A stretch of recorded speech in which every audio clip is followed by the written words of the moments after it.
我前段时间发了这条宿营车改装的影片，得到了不少人的回应，所以今天我会把之前收到的一些问题整理一下，再一一解答。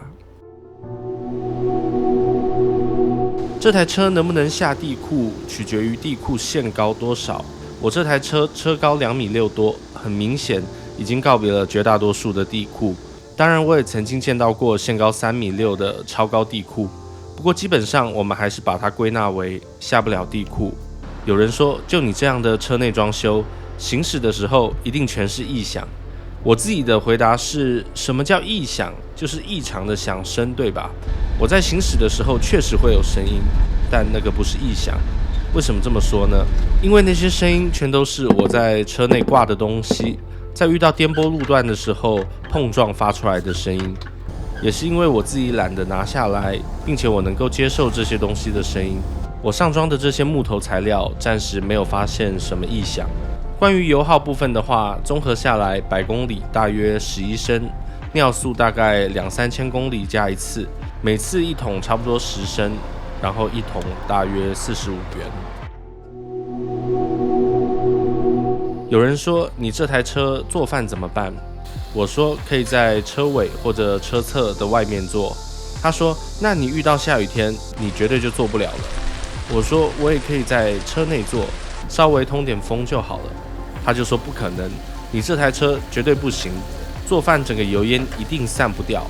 我说，假如今天下暴风雨，实在不得不在车内做饭的时候，我也不是非得一定要下很多的油爆炒菜。难道我们就不能做一些相对清淡一点的菜吗？然后这时候他会说，你看你这台车不行。那我只能说，好吧，如果我非要在暴雨天关上车门，不通风的情况下用大油大火爆炒做饭，那确实是不行。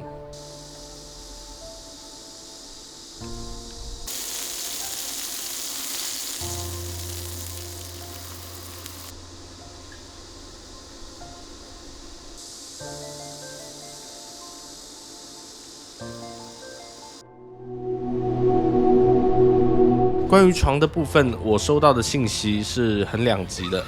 有人觉得我用后排旋转座椅和尾部鱼骨床的拼接设计很巧妙，有人觉得每次睡觉都这样用实在太麻烦了，不如固定的床。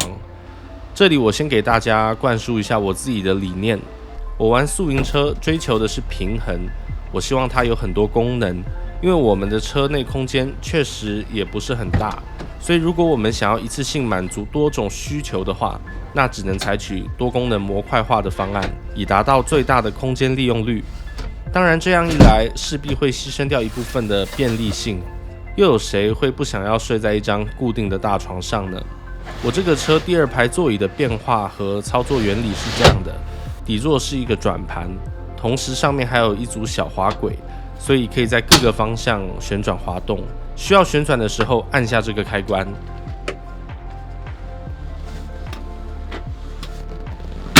需要前后移动的时候拉起这个提把。在这里，为了回应那些认为铺床很麻烦的朋友，我现在马上来做一个计时测试，看我需要多长时间可以铺好它。等一下呢，我会用这个计时器来计算出我把这些椅子变成床大概要多久。那我们就直接开始，3、2、1。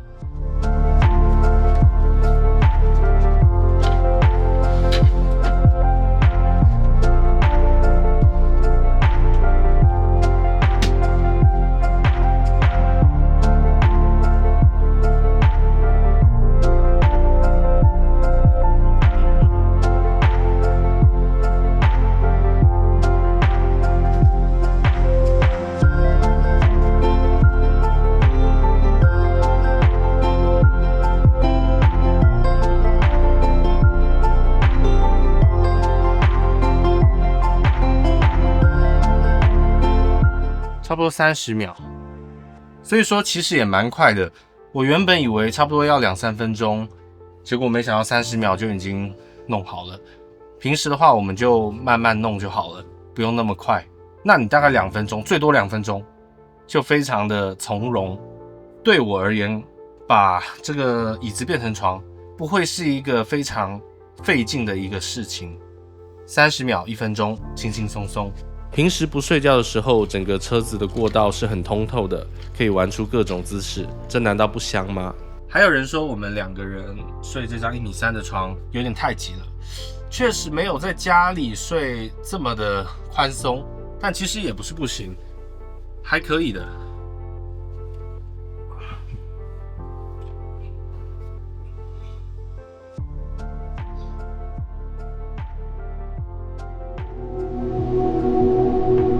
在洗澡的问题上，也是被大家说的比较多的。很多人不能接受没有办法洗澡的车。怎么说呢？我的想法是，一台车要具备洗澡的条件，所要付出的代价有点大。比如你会牺牲掉一部分的空间，你要有足够大的水箱，还要做好排水等等。在我这里，我愿意牺牲掉这个功能。如同我上次说的，你可以去服务区，可以去足浴店、澡堂等等，都挺方便的，也不贵。除了有位广东的朋友留言说，去澡堂洗一次要300元，成本太高了。我是真不晓得为什么他那边那么贵。我希望他能够展开说说。还有一种情况，假如今天到荒郊野外，实在没办法的情况下，也可以选择擦澡。所以洗澡的功能也是宿营车和我们常说的房车、旅居车最大的区别之处。然后对于我用影音系统这部分，也有不少人认为大可不必，不如装一台电视或者用折叠手机看什么的。这个我个人必须强烈不同意，因为我真的很爱看电影，电影算是我人生的3大爱好之一。装电视或者用手机看，完全无法满足我对观影体验的需求。我就是很喜欢这种反射出来的画面，而且用投影的话，画面可以放得很大。如果是电视，那得多占空间，多笨重。所以我宁可每次看电影前多花几分钟来安装，也算是自己观影前的仪式感吧。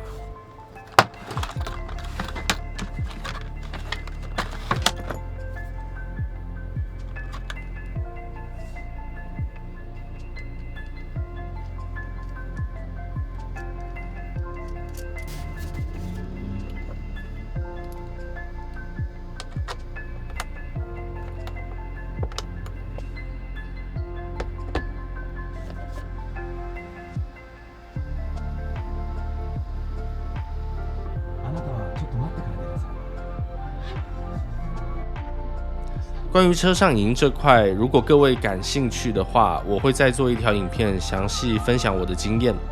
感谢您看完这条影片，那我们下次再见，拜拜。